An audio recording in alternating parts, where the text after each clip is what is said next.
ఉమ్మడి ఏపీలో గంజాయి డ్రగ్స్ మాఫియా లేకుండదని, ఏ చోటు లిక్కర్ సమస్య ఉండేదని తెలంగాణ సీఎం రేవంత్ రెడ్డి వ్యాఖ్యానించారు. కానీ బీఆర్ఎస్ పాలనలో రాష్ట్రంలో ఎటు చూసినా గంజాయి దాడులేనని, సింగరేణి కాలనీలో పసిపాపపై గంజాయి మత్తులో లైంగిక దాడి జరగడం దురదృష్టకరమని అన్నారు. తెలంగాణలో దొరుకుతున్న డ్రగ్స్కు బీఆర్ఎస్ ప్రభుత్వ వైఫల్యమే కారణమని విమర్శించారు. డ్రగ్స్కు సంబంధించి సిట్ ఏర్పాటు చేసి ఆ అధికారిని అర్ధాంతరంగా ఎక్కడికి పంపించారంటూ ప్రశ్నించారు. విచారణలో లోపాలను బయటపెట్టడానికి గతంలో హైకోర్టును ఆశ్రయించామన్నారు.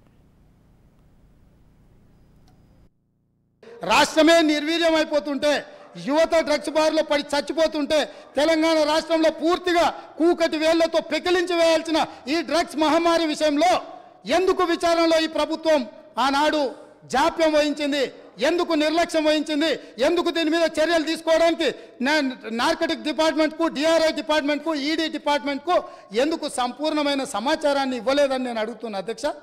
ఈరోజు నేను టీఎస్ న్యాబ్లో ఒక అడిషనల్ డీజీ క్యాడర్ ఆఫీసర్ని పెట్టి ఎంపవర్ చేసి ఇవాళ ఈ రాష్ట్రంలో డ్రగ్స్ అనే పదం వినిపించొద్దు, ఈ రాష్ట్ర సరిహద్దులు ఎవడు గంజాయితో రావద్దు, ఎవడు వచ్చినా ఎంత పెద్దవాడైనా ఎంత గొప్పవాడైనా వాళ్ళ వెనకాల ఎవరు ఉన్నా ఊచలు లెక్క పెట్టాల్సిందే, లెక్క పెట్టియాల్సిందే అని ఈరోజు నా ప్రభుత్వం, మా మంత్రివర్గ సహచరులు తీసుకున్న నిర్ణయాన్ని ఈ ప్రతిపక్షాలు అభినందించాల్సిన అవసరం లేదు అధ్యక్ష.